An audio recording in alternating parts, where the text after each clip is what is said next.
नमस्कार. निश्चितच सर्वप्रथम सर्व जनतेला मी दिवाळीच्या खूप खूप शुभेच्छा देतो.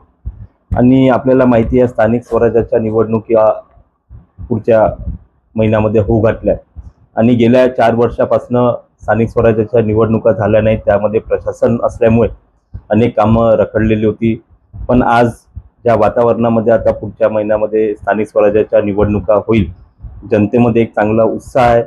आणि निश्चित आपण जर बघितलं ज्या प्रकारे आपले राज्याचे मुख्यमंत्री देवेंद्रजी फडणवीस साहेब यांच्या नेतृत्वामध्ये आपलं सरकार काम करत आहे आणि अनेक ज्या प्रकारे शेतकऱ्यांवर यावर्षी संकट आलं होतं अतिवृष्टीचं, त्यामध्ये पण सरकार त्यांच्या पाठीमागे खंबीरपणे उभे राहून त्यांना मदतीचा विश्वास त्यांना दिला.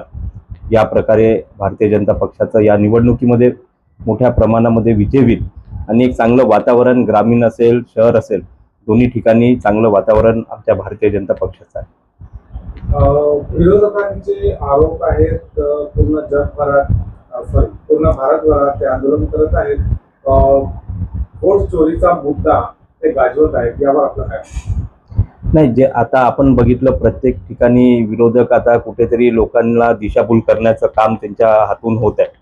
त्या प्रकारे आपण बघितलं अतिवृष्टीमध्ये विरोधकांनी एक मुद्दा मांडला होता की आमचा चंद्रपूर जिल्हा हा वगळला गेला होता. लोकांमध्ये एक संभ्रम पसरवण्याचं काम विरोधकांनी केलं होतं आणि त्यामध्ये काही तथ्य नाही आहे. त्यानंतर आमचे मुख्यमंत्री यांनी आपला चंद्रपूर जिल्हा आणि माझा मतदारसंघ वरोरा भद्रावती हाही त्याच्यामध्ये समाविष्ट झाला. तर कुठेतरी विरोधकांना आता त्यांची जी जागा आहे ती मागच्या निवडणुकीमध्ये दिसून आली, त्यामुळे त्यांना कुठेही बोलण्याची काही स्थान त्यांना नाही आहे. त्यामुळे कुठेतरी एक लोकांमध्ये संभ्रम पसरवण्याचं काम विरोधकांच्या हाताने चालू आहे. आपल्या जनतेला आपलं काय आव्हान आहे? निश्चित माझं येणाऱ्या या निवडणुकीमध्ये आमच्या पक्षाच्या वतीने चांगला सर्वे होईल आणि आम्ही जो उमेदवार देऊ तो मेरिट बेसिसवरच देऊ आणि जो पक्षासाठी त्यांनी प्रामाणिकपणे आजपर्यंत अनेक वर्ष काम केलं असा एक चांगला उमेदवार आम्ही या निवडणुकीमध्ये त्याला पुढे जाऊ. आणि माझं जनतेला आव्हान आहे की आपण जो विकास कामं जे झाली त्या आधारावर आपण सर्वांनी मतदान करावं.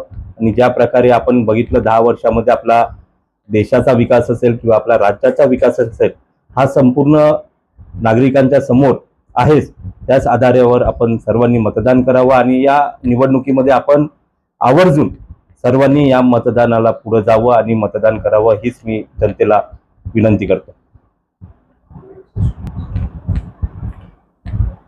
मी समस्त वरोरा भद्रावती विधानसभेतील समस्त जनतेला, त्याचप्रमाणे महाराष्ट्रातील समस्त माझ्या माता भगिनी बंधूंनो आणि मित्रांना दिवाळीच्या खूप खूप शुभेच्छा देतो.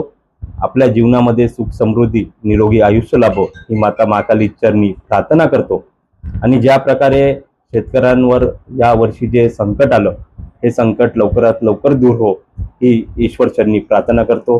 धन्यवाद. जय हिंद, जय महाराष्ट्र.